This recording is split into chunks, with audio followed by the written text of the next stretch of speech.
बड़ी खबर इस वक्त आपको बता दें, जहां उत्तर प्रदेश उत्तराखंड की राज्यसभा सीटों के लिए चुनाव की तारीखों की घोषणा की जा चुकी है। उत्तर प्रदेश की 10 राज्यसभा सीटों पर चुनाव की घोषणा हुई है।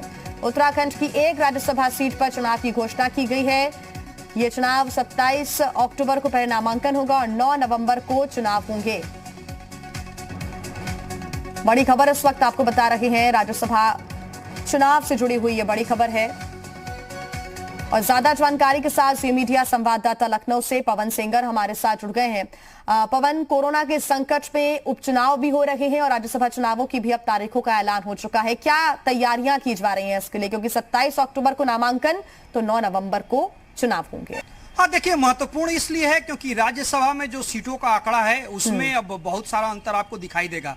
उत्तर प्रदेश की 10 राज्यसभा सीटों को लेकर के चुनाव होने हैं, लिहाजा आप जो विधानसभा की जो गणित है उसके हिसाब से यह साफ होता है कि जो भारतीय जनता पार्टी है वो 9 सीटों पर सीधे तौर पर राज्यसभा का चुनाव जीत सकती है। एक सीट जो है वो समाजवादी पार्टी के खाते में जाएगी। समाजवादी पार्टी की तरफ से कई सारे नेता जो राज्यसभा थे, हालांकि वो बाद में भारतीय जनता पार्टी ज्वाइन कर लिए, फिर उपचुनाव हुआ, वो वहां से उपचुनाव जीतने का काम किए, जैसे कि नीरज शेखर हैं, उनका जो समय है अवधि वो समाप्त हो रहा है।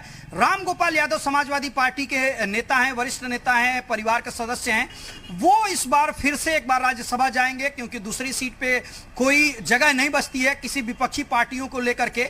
हाँ, अगर कोई निर्दलीय या जो दूसरी पार्टियां हैं, चाहे वो बीएसपी की बात करें, कांग्रेस की बात करें, अगर वो प्रत्याशी खड़ा करने का काम करते हैं राज्यसभा में तो निश्चित तौर पर 9 तारीख तक ये पूरा मामला जाएगा। यानी वोटिंग का जो प्रोसीजर है वो वहां तक जाएगा। उसके बाद डिसाइड होगा कि किस पार्टी से कितने राज्यसभा जाएंगे, क्रॉस वोटिंग की क्या सिचुएशन रहती है, तमाम ऐसी बातें हैं। लेकिन जो फौरी तौर पे दिखाई दे रहा है वो विधानसभा के जो सीटें हैं उनके गणित के अनुसार अगर आप देखेंगी तो सीधे तौर पे पता चलेगा कि 10 सीटों में 9 सीटों पे भारतीय जनता पार्टी की जीत होनी निश्चित है और 1 सीट समाजवादी पार्टी के खाते में जाएगी, जिसको लेकर के ये बताया अभी से जा रहा है कि समाजवादी पार्टी फिर से राम गोपाल यादव को राज्यसभा भेजने का काम करेगी। भारतीय जनता पार्टी अपने प्रत्याशियों की सूची आने वाले समय में जारी करेगी। बिल्कुल। और टेक्निकल तैयारियों की अगर हम बात करें तो किस तरह की तैयारियां देखने को मिलेंगी? नामांकन के द्वारा क्या रहेगा और साथ ही जब चुनाव होगा, जिस दिन चुनाव कराए जाएंगे उस दिन क्या टेक्निकलिटीज देखने को मिल सकती हैं? खासतौर से कोरोना का संकट है, ऐसे में विशेष तैयारियां होंगी, पार्टियों को भी अपनी तरफ से विशेष तैयारियां करनी होंगी।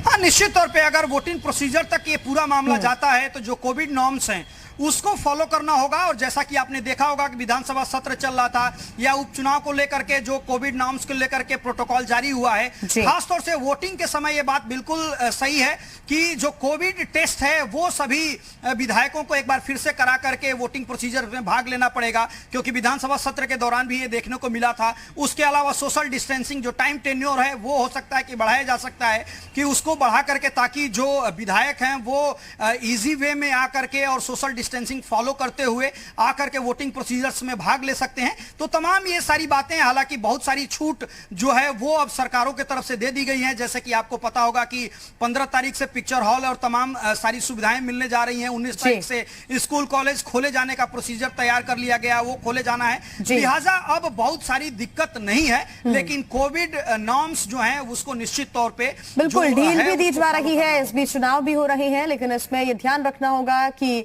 तमाम जो लोग बाहर हैं और तमाम प्रक्रियाओं में हिस्सा ले रहे हैं वो कोविड गाइडलाइंस का जरूर ध्यान रखें, उनका पालन करें। पवन, बहुत धन्यवाद तमाम जानकारी के लिए।